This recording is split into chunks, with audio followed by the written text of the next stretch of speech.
এই বিড়ালকে কখনো আপনারা কষ্ট দিবেন না, বিড়ালকে আদর করবেন, বিড়ালকে ভালো মতো পুষবেন।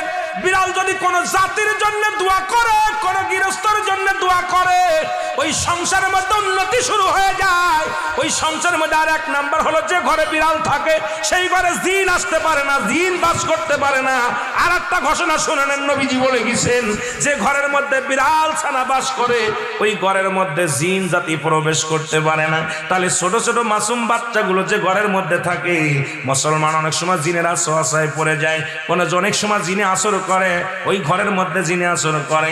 যে ঘরের মধ্যে বিড়ালকে আদর করে বিড়াল থাকে, ওই ঘরের মধ্যে বিলাই বিড়াল বিড়াল বিলাই বিলাই, এইটা যার ঘরের মধ্যে আছে এই ঘরের মধ্যে দুষ্ট জিনেরা আসতে পারে না। জোরে জোরে চিল্লায়া বলা যাবে না মারহাবা।